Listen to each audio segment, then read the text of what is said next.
Rudolph the red-nosed reindeer had a very shiny nose, and if you ever saw it, you would even think it glows. Something the other reindeer were all cons to Rudolph, and they wouldn't let poor Rudolph play any of the reindeer games. Then one shiny Christmas Eve, Santa came to say, Rudolph, with your nose so bright, won't you drive my sleigh tonight? And that's not a euphemism for sexual harassment by a creepy mall Santa. Hey everybody, how's it going? So today we're going to be working on a MacBook that's not turning on. Let's dig into it and try and figure out why this MacBook isn't working. I'm going to plug in the multimeter, turn on the power supply, connect it to the computer, and see if we can figure out why this isn't working. Got ourselves a good old-fashioned MacBook repair. It's been a while, hasn't it? So it looks like what we have over here is an 820-00426 board, and someone has done the absolutely evil, disgusting tactic of taking the board out of the case without keeping the DC inboard screwed into the computer. I don't understand the point of that. I don't understand how you do any troubleshooting on this board without being able to plug a charger into it. So whoever's doing this type of evil crap and taking the board out of the case, but then not plugging the DC inboard into it, I just want you to know, from my heart to your ears, you are evil. So let's get started on this MacBook board repair now, shall we? So I'm going to plug it in, and we are going to see how many amps it takes and see if we can fix this MacBook. I'm excited. We're going to make this MacBook work if it kills us. Okay, power supply software on. So we get that on the screen. Just got to make a couple of adjustments to my streaming setup here. One moment. I'm going to turn on monetization so I can make money off of all you pricks. That's right. YouTube's new streaming interface automatically turns monetization off with each and every live stream that I do. So you got to log in manually and turn it back on. I am an evil capitalist after all, and I am going to use the monetization I get from this live stream to, I don't know. Oh my God, that was loud. Holy Whoa. Okay, I'm going to use the monetization from this live stream to pay for my hearing aid. One moment. Oh, that was loud. Thanks for streaming a MacBook repair. I appreciate that. Thank you, Mario. Thank you for... okay. Oh, God. I got my hearing back. Okay. So we got monetization on so that I can make money off of all of you. That's right. Yes, we're going to buy Clinton more greenies. Buy more of these weird-looking fleece shirts for the wintertime. And pay back the $61,000 in back rent debt to my current landlord. So let's get the chat in the screen. Okay, so we have a MacBook. Let's turn on the power supply here. Get this on the screen. Get the multimeter on the screen. Is the multimeter going to show up on the screen? Can we trust Paul Daniels' software? There we can. All right. Looks like my multimeter actually has a battery that's almost dead, so we're going to have to address that very soon. And okay, so what's going on here? We have a MacBook that's taking 85 milliamps, not turning on. When we go to the overhead camera, what you'll see is that we have no light in the charger. Now, what's the first thing we need in order to get a green light in the charger on a classic MacBook like an 820-00426 where you have a one-wire circuit? What do you need to get a light in the charge? Does anybody in the chat know? Anybody able to answer that question? PPBush G3 Hot. Okay, I'm literally... if I got to log into Twitch and demod you. I can see that you're a mod, and you think PPBush G3 Hot is necessary before PP3V42. How dare you? Shame. Shame. Shame! It's PP3V42_G3 Hot. Who made you a mod when you don't even know the order of the power rails? Pfft. We got to go through and clean this shit up, man. We got to clean this shit up. We're going to start with you. With you! That's right, you prick. How do you pricks? No, I'm being salty because I haven't had lunch yet. I'm okay. I'm going to open up a schematic and show you how wrong that is. I'm going to show you how wrong that is, sir. Make sure to demean our audience while we do it. I hear the key to success on these platforms is to demean not your audience, but particularly your moderators at every point that you can. We're gonna be trying a different style here today at Rossmann Repair Group. Okay, so let's get this on the screen.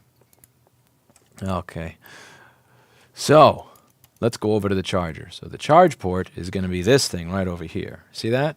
That is the charge port. No, I don't mainly read YouTube chat. I read Twitch chat so that I could shoot my mods. I read Twitch chat. What do you think I'm screaming at right now? I'm completely unfairly like a dick. My Twitch mods, that's right. I read your Twitch chat just enough to berate you. So, J7000, this here is going to be my charge port. So let's take a look at the charge port, shall we? Let's check out the charge port. So what do we have here at our charge port? We have 18 volts, or 20 volts in this case, depends on the schematic you're looking at. 20 volts, that's going to be the power from the charger. You have ground to complete the circuit, ground, and then you have adapter sense. Now adapter sense is going to be what's important. Adapter sense is going to be what we're really focused on here with regards to why we don't have a green light. Now, what is U7000 here for? Adapter sense is going to be something that speaks to the system management controller, because if you click on sys1 wire, you'll see that sys1 wire really is something that's going to go to the SMC. Let's just click on sys1 wire over there. Twitch also here, and I'm sorry you can't make money from Twitch ads, LOL.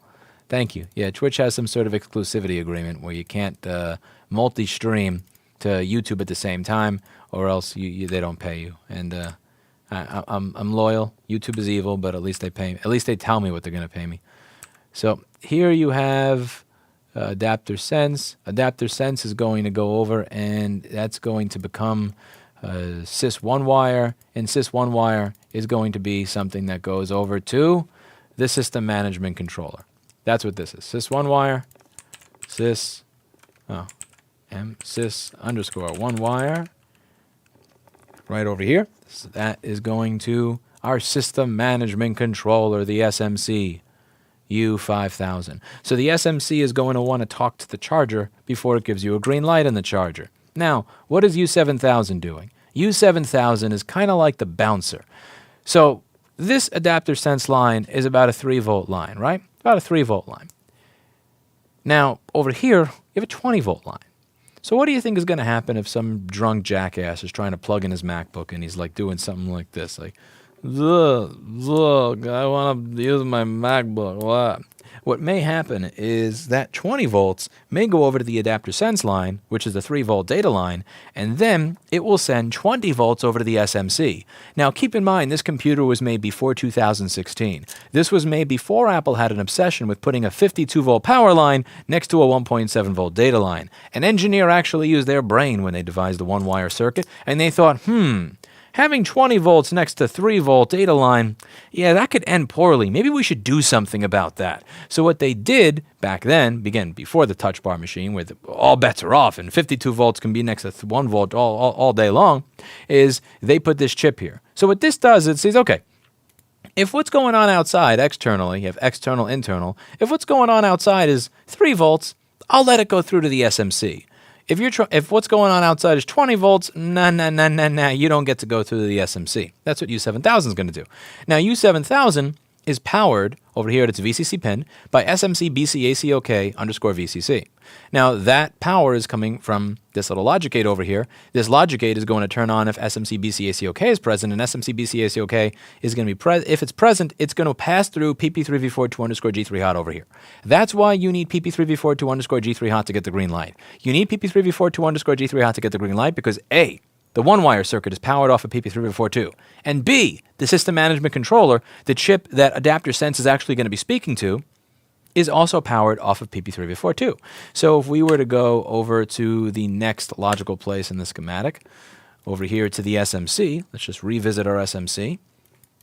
The SMC, U5000, is powered by PP3V42. So the one-wire circuit, which was required for communication with the SMC, and the SMC itself are both powered by PP3V42 underscore G3 hot. PP3V42 underscore G3 hot on any MacBook Pro from 2008 to 2015, or dare I, with the heirs up to 2017, is the first rail that's necessary for it to turn on, and not PP-Bus G3 Hot. Now, why do people always think it's PP-Bus G3 Hot that's the first rail? That's an excellent question. A, besides the fact that our Twitch mods are engaged in a disinformation campaign for which we will punish them, we also have the fact that the schematic itself, admittedly, is written like complete dog shit. So if we were to scroll to the page where they describe all the power rails in the machine, you'll notice that they don't list the power rails in the order that they actually need to turn on, which is something that would make sense. And again, you know, God forbid whoever writes this thing actually write it in a manner that makes any fucking sense. So in the power aliases page, which is where they list all the power rails, you have PP3v4 to underscore G3 hot mentioned as number 10. It's number 10. What is this? PP-Bus G3 hot is rail number 1. PP3v4 underscore G3 hot is rail number 10. That doesn't make any sense. Why would it be that the first rail necessary for the computer to work is listed in the schematic as rail number 10? Maybe because the people writing the technical documentation are just as high as the people engineering the device. I don't know. Just a guess. So, let's get into this. Now, PP3v4 underscore G3 hot is the first rail that we need. Let's plug it in, and we're going to see if that's present on this MacBook. See if that's what's missing, and if that's the cause of our machine not giving us a light. You never know. Again, I don't know if that's the cause of it, but it's just something that we should check out. Just something we should double check. All right. Now, I don't think that's the case, by the way. I don't think that's what's wrong, but I'll let you know how I know it soon. And hint, it has something to do with this number that you see over here. This is the amount of power that the board is drawing from our power supply. So I am going to right-click over here on Paul Daniels' amazing software, right-click on PP3v4 underscore G3 hot, and we are going to see what it is on this board. I'm going to click right over here. We got L7095 is a lovely place to measure it. I got no qualms against measuring for it right over there. What do we get? 3.4. Okay, so when we have PP3v4 underscore G3 hot, so that's not necessarily going to be the cause of us not having the green light. Now let's go back to that one-wire circuit that I was showing you before, right over here by U7001. Let's show that on the schematic in the board view. Let's see what's going on in this page. Well, what do we have over here? So we need this logic gate. Remember, this logic gate needs to have SMC BC AC OK on the input in order to shoot out PP3v4 underscore G3 hot as SMC BC AC OK VCC on output so that U7000 can be powered, and once U7000 is powered, adapter sense will be allowed to speak to the SMC. So do we have SMC BC AC OK, which I incorrectly used to read as SMC BC ACOC? Let's take a look. Pins 1 and 2 on U7001. All right, what do we have here? So I'm just going to flip the board over. Check out over here. We got SMC BC AC OK. We have 0.1 volts. Okay, that's no good, right? We shouldn't have 0.1 volts there. Now, I cannot blame this chip for not working. I cannot blame the chip for not working because it's not getting its input signal that it needs to turn on. So what do we do from this point? Well, let's follow everything back. Where does SMC BC AC OK come from? That's an excellent question. And that's a question that I intend to figure out the answer to. So let's follow along over here. SMC BC AC OK. Okay. So that is a signal that looks like it's pulled up by PP3v4 underscore G3 hot. And what does it go to? It goes to U7001, and it goes to U7100. U7100 could potentially be pulling this down. Well, let's take a look at U7100, shall we? Let's take a look at this chip in this area and see what that looks like. I'm going to put on the microscope over here. Put on this beautiful little microscope. See what we have in the microscope. What's sitting over here? Okay, does anything look off to you over here? What do you all see?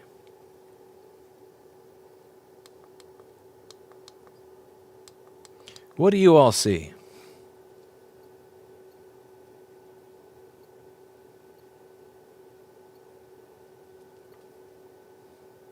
I see an ISL 6259, honestly. I don't know really. That's all I see. Well, what is this chip responsible for? Well, let's take a look at the schematic again and get an idea. Now, this is responsible for taking the 18 volts or the 20 volts from your charger up here and turning it into 12.6 volts for your system down here. It's also responsible for regulating sending that 12.6 volts to your battery. So it's responsible for allowing your battery right here to power your computer, allowing your computer to charge your battery, and allowing the computer to create the rail that is going to work and power everything else in the machine, which is PPBush D3 hot, if your battery is not connected. A simple buck converter, as Tom Verge said. So let's take a look around here and get an idea of the number of different things that could be wrong. And by the way, does anybody else see bullseyes over here? Anybody see a bullseye?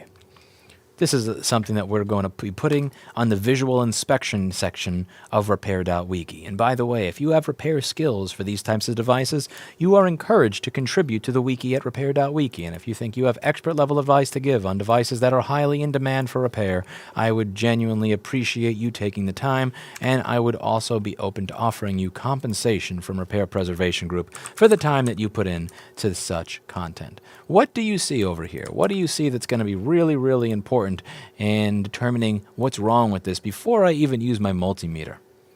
Yes, Tom Verek pays attention. Tom Verecki? I apologize for butchering your name. I don't know how to pronounce people's names if they have more than one syllable and more than 3 letters. But this is a good point. What he's pointing to are the bullseye that we have right up here. Take a look. I'm going to turn on the multimeter, and this, it looks like a bullseye. And that resistor is measuring open line and open line. Now, what are those 2 resistors supposed to be measuring? Let's take a look at the schematic and see what they're supposed to be measuring. Those 2 resistors, according to the schematic and board view, when I click on those 2 resistors that look like they have a bullseye on them, R7122 and R7121, are supposed to be 10 ohms. 10 ohms and 10 ohms. And what am I getting? Open line, infinite ohms. Now, that resistor, these are the current sense resistors. Well, what does a current sense resistor do? That's an excellent question. Let's go through this with the schematic full screen rather than the board view. Now, this is where 18 volts is or 20 volts is going to come from your charger. This chip can turn on this transistor to allow it to go through. Now you have 18 volts over here. Now, what this thing is going to do over here, it's going to take that 18 volts and it's going to turn it into pulses of 12. And if you'll give me a moment, I can actually show you what that looks like on screen. One moment. I'm just going to put a clap here for when I edit the video so I know to edit this out. Sorry if I made you guys deaf there, but it makes my video editing easier. I don't actually edit video by looking through all the shit. I don't watch the whole video. I just go and I edit where there's claps. So, yeah, I know. I know, you guys are probably expecting that I have that I pay a video editor. I have some really fancy schmancy way of doing it. I just clap. And then I look for the spikes and I edit around the claps because I'm a lazy schmuck. Okay, what do we got here? Almost there. Almost there. Okay.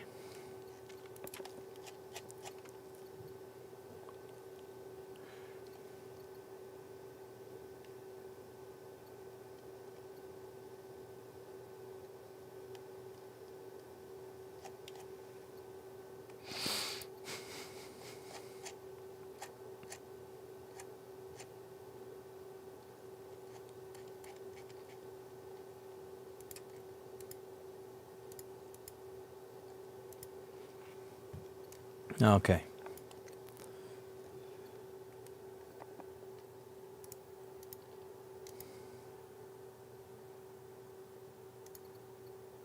There we go. And if you're kind of confused as to how these circuits work, you can check out the training guide that is linked to below. There's a beginner's guide link below. So this is how a buck converter works. So you got, let's say, 8 volts up here. It takes the 8 volts and it just switches it on and off and on and off and on and off, because that's how a transistor is working here. It's working like a switch that you could just turn on and off. It turns on and off really quick. So you got 8, a lot of 0. A little bit of 8, a lot of 0. A little bit of 8, and a lot of 0. And what happens when that goes through an inductor and has to deal with capacitors to ground on the other side to smooth it out? You get a nice smooth 1.7 volts. It smooths it out. It's not perfect. It's not exactly straight line, but this is what it looks like each step of the way. You have 8 volts. You take it and you make pulses of 8 volts, and then you wind up with something like 0.8 or 1 volt or something near there. And the same thing is happening on this schematic. You have 18 volts up here. It's going to be turned into pulses of 18. And then once it goes through the inductor and has the smoothing capacitor to ground, it turns into an even, easy breezy, beautiful 12.6 volts. So what is a current sense resistor? Well, what this does over here is it's going to allow this chip to know how much amperage is being used. It knows that this is 20 volts, but it doesn't know how much of the 20 volts is going through. So if you look at a river or you look at a stream, you know there's water there and you have an idea of how much water is there. But how fast is the water moving through the stream? The only way you can tell how fast the water is moving through the stream or how strongly it's moving through the stream is to put your hand in it and feel how hard it's hitting up against your hand. If you're too far away to do that, you may want to have your friend put your hand in there for you. Now, in the case of this machine, U7100 is controlling everything. This is the chip that's responsible for controlling when these transistors open. It's responsible for controlling when the charger opens. And it does not have its hand in the stream. So what it does is it says, hey, R7120, can you do me a favor and put your hand in the stream right before the charger gets to the rest of the system? And R7120 says, sure, man, I'm happy to be over there and put my hand in the stream. And it does. Now, the way that you're going to tell how much amperage it's taking is the voltage drop across this resistor. If you have 18 volts over here and 17.9999999 over here, then U7100 can see, okay, there's not much of a difference between this and this. You're not using much amperage. If U7100 sees that you have 18 volts over here and 1 volt over here, it's going to say, oh my God, you must be taking 10,000 billion amps. Turn off the charger, halt the systems. We're not doing anything at all. And rather than having this go straight to U7100, there's a resistor in between. So, and again, God forbid U7100 shorts the ground or something like that, you don't wind up blowing up or exploding your charger. You want to avoid having that. So they have a 10 ohm resistor between this and this. Now, if one of these resistors is blown, or both of them is blown, then U7100 is going to have no idea what the voltage is at R7120. And if it can't tell what's going on, or if you're driving your car and somebody tosses a sweater on your face and you can't see, what's the first thing you're going to do? You don't know what's going on. You're going to smash in the brakes because you don't want to drive when you can't see, the same way that that buck converter is not going to want to supply power to the machine if it has no idea how much amperage is being used.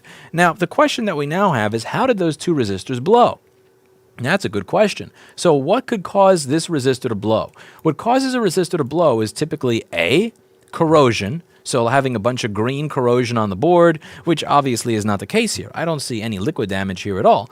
B, too much power being passed through it. Now what you could see here is that this is made to take 1/16 of a watt. You put 2 or 4 8/16 of a watt through it and it may blow up. It doesn't like having more than 1/16 of a watt put through it.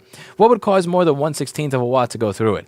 Well, let's say if you have 18 volts from the charger on this end, let's say if you have this 18 volts from the charger over here, and the other end, I don't know, went to ground. Well, that very well possibly could have happened. How could that happen? What could cause both of these resistors to go to ground? Well, there's two possibilities. Behind door number 1, both of these capacitors that go to ground over here, both C7121 and C7122, which both have a path to ground down here, let's say both of these capacitors decided to die at the exact same time, blowing R7121 and R7122. Because if these caps blow, the way that a capacitor failing typically tends to happen is it winds up just turning into a wire.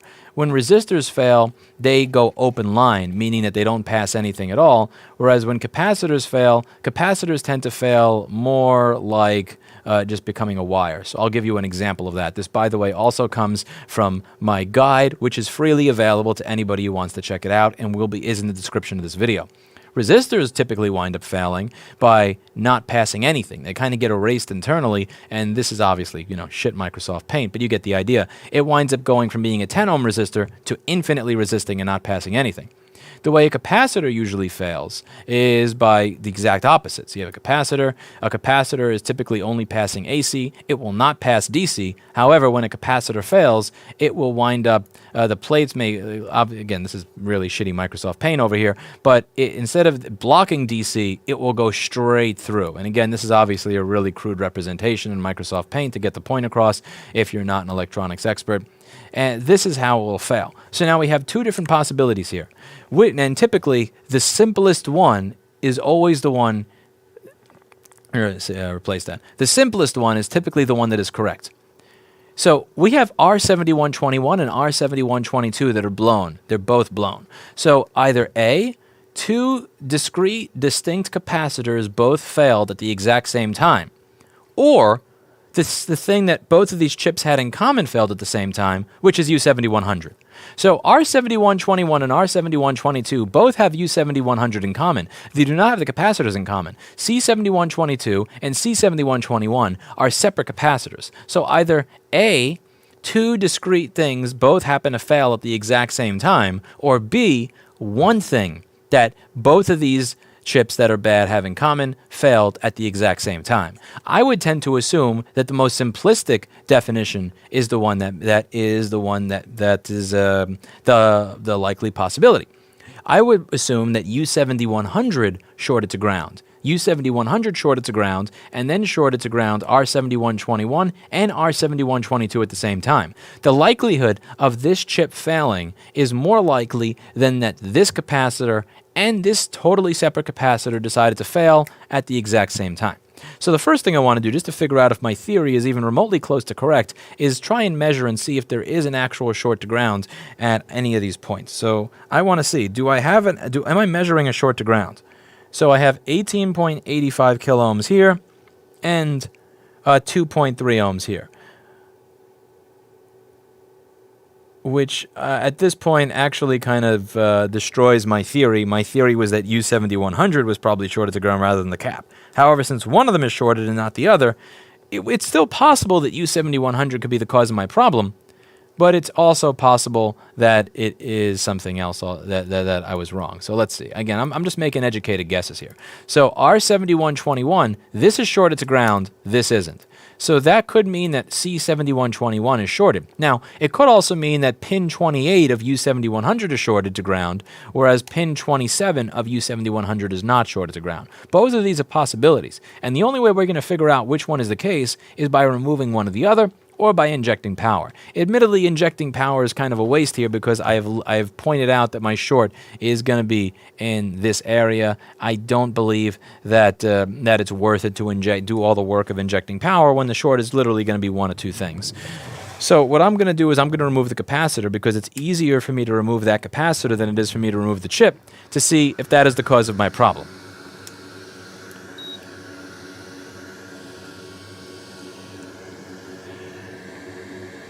And no, the capacitor does not have a hole in it. If you take a look, you'll see that the resistors on the top have holes in them.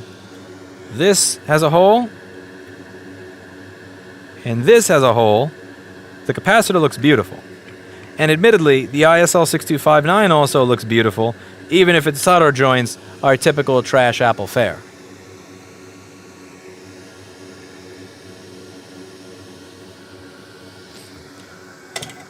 So let's get started. What do you think the problem is going to be?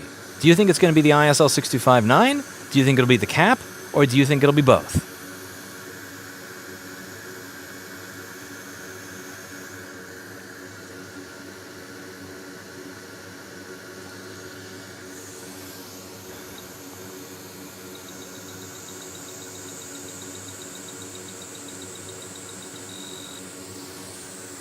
Place your bets. Whoever's wrong will be banned from the chat.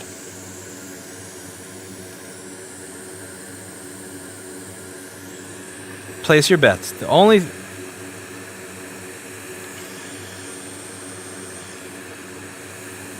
Winners get a chicken dinner, losers pay my back rent for my store lease. Okay, so the capacitor has been removed, and we're just going to put that down for a moment, and we're going to see if we still measure a short.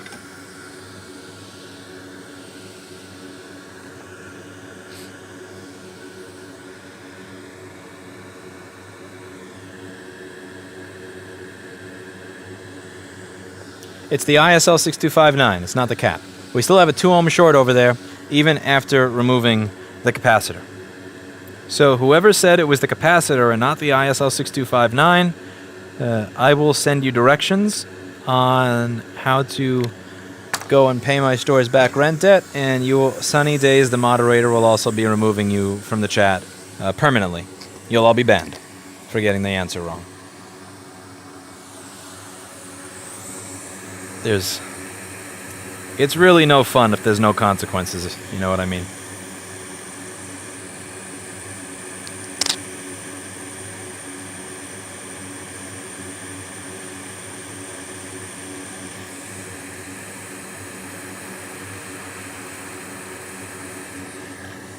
We've removed the ISL 6259. Now let's take a measurement. Let's see if our short is gone. I mean, obviously it's going to be gone because nothing is there.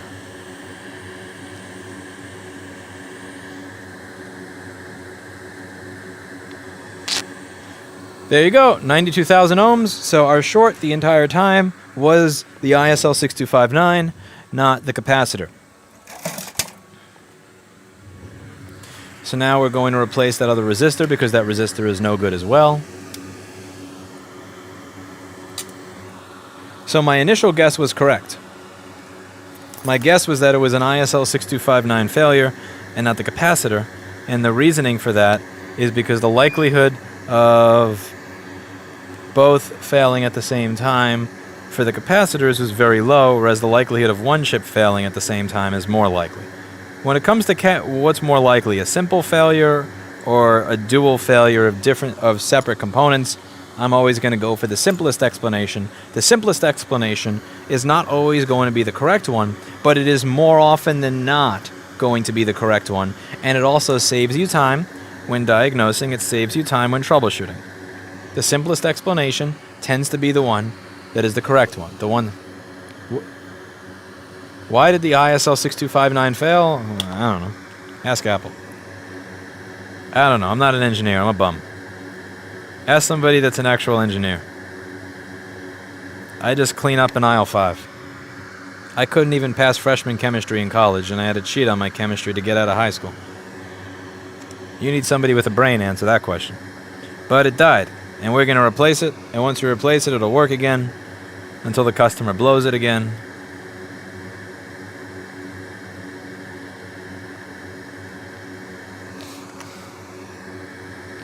Remove those 2 resistors.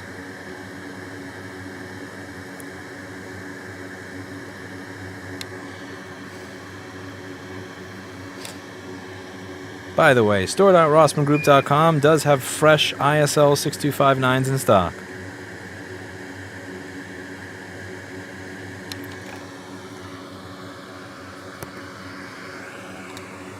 Okay, we remove those resistors.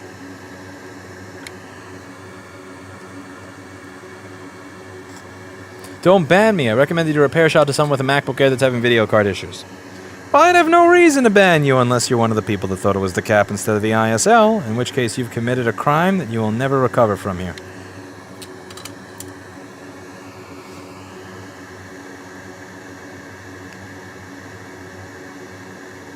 I'm not replacing the MOSFET as well, and the reason I'm not replacing the MOSFET is because we didn't have an issue with anything around the transistor shorting to ground. We had an issue with current sense shorting to ground. Now, if we had an issue where there was a short to ground on PP bus G3 hot, and that short to ground was either the ISL 6259 or one of its 2 MOSFETs, then by all means we would be replacing that as well, because I don't want one to kill the other. But we're far enough away from that's not going to be an issue. This failure is further enough away from it that I'm not worried about that as an issue.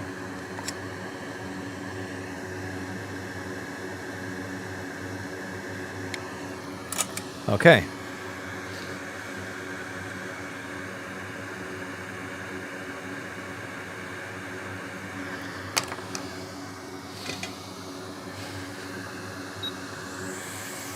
But I appreciate that question that you asked, because that means that you're paying attention and you're also thinking about how to not kill the customer's computer. And if you were asking that question about, let's say, a CPU V-core buck converter, if that was a CPU V-core buck converter and somebody did not think about that, and the short was not on a current sense circuit, but rather on the actual output of the chip, or on let's say the on the phase pin of the buck converter, then you are potentially risking sending 8 or 12 volts into a customer CPU. So that thinking is good thinking. So extra credit to Daniel Oliveira for keeping in mind a 5-year-old video I did on buck converter troubleshooting. That's impressive. You get extra credit, you get a gold star.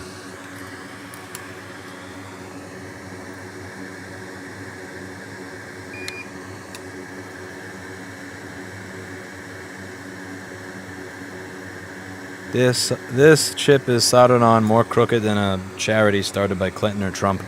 Oh my God.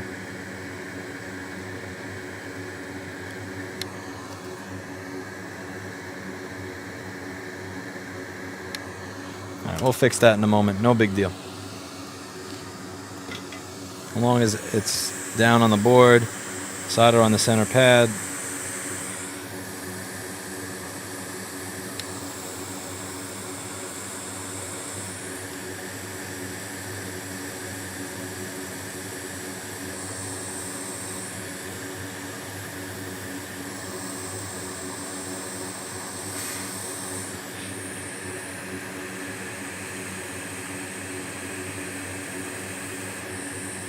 That's going to get soldered into place, you'll see, using magic. Magic. Wait, watch and wait, baby. Actually, wait, you didn't see that. I don't think you actually saw that. That's probably a good thing that that wasn't in view, because if that was in view, you'd probably think less of me as a human being. You didn't see that. Watch as the magic of surface tension brings us all together. Can you imagine if American politics had the concept of surface tension? All you do is apply a mild amount of heat and everybody just comes together. Yeah, LOL. Not in my lifetime, right? Okay. So, move the ISL over just a little bit. And then we'll be done here.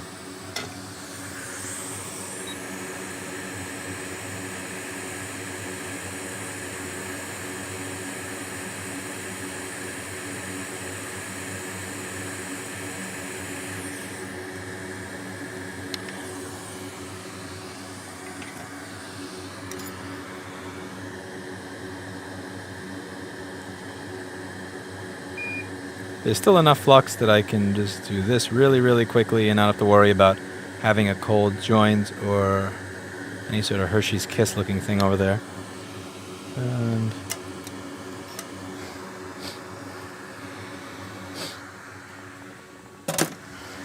okay, we'll wait for it to cool off a little bit, and we see if it turns on.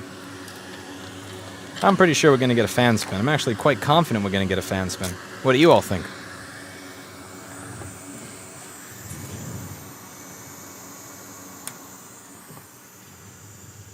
Kind of hungry, so I'm probably going to get something to eat if the fan spins here. If the fan doesn't spin, I don't get to eat. If the fan does spin, then I have the privilege of getting myself some food.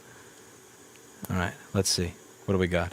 So we plug it in, and I got a light in the charger, and I have 1.6 amps, and I have a fan spin. Bada bing, bada boom. Look at that. All right, that's it for today, and as always, I hope you learned something. If you want to learn how to do this stuff, there are links down below that go over pretty much all of this. You have a beginner's guide, which is completely free. It's about 150 pages. It goes over a lot of basic electronics. It also goes over the theory of how this current sense circuit works and everything that's required for the one-wire circuit, everything that's required for the ISL 6259 to turn on, the sequence of how the ISL 6259 turns on and how you get SMCB CACOK out of it, how to get a green light in the charger, what a buck converter does, what a DC to DC boost circuit does. It has access to a forum where there are tens of thousands of entries from people saying, how do I fix this? This is how I fixed it, which you can search through for free. And there is also a repair wiki that goes over all the different problems and how to fix them, what the typical cause is when something is not working. If this is your symptom, this may be your problem. We're also going to be doing repair workshops into the future where people can come by, and they can ask questions a few times a week. I'm going to be announcing those on this channel and also in a meetup group. And we also do have paid classes for people who want to send their employees or who are adding board repair to their business if they want tutoring over the course of a week in a classroom kind of environment. And above all, we have store.rossmanngroup.com, where we show all different types of things, like this Atten hot air rework station. So the Atten hot air rework station that we use at all the different stations here. This is a beautiful hot air station, powerful enough to solder QFNs in a MacBook. It comes with bent nozzles to make your life easy in a microscope for the low, low price of $229 and free shipping. You can't beat that, folks. $229 and free shipping. And if you buy it today, I'll throw in something special that hasn't existed for the past month. The website will actually work, so that when you go to check out, you'll be able to buy it, which apparently it hasn't for the past month. And I just noticed it now. That's it for today. As always, I hope you learned something. I'll see you all in the next video. Bye now. Time to get something to eat. Time to get something to eat. I don't understand. You don't understand. Indeed, it did kill itself. Such is life. Such is life. I gotta get myself something to eat. I'm kind of hungry. I'm gonna add notes for this machine.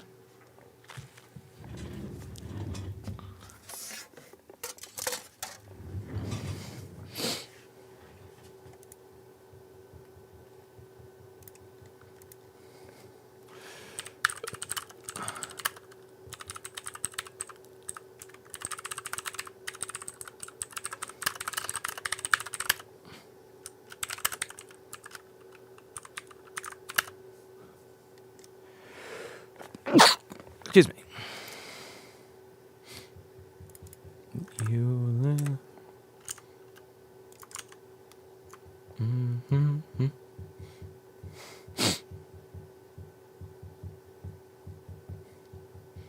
LOL, Sonny. I'm too cheap to pay for sponsors. Excuse me.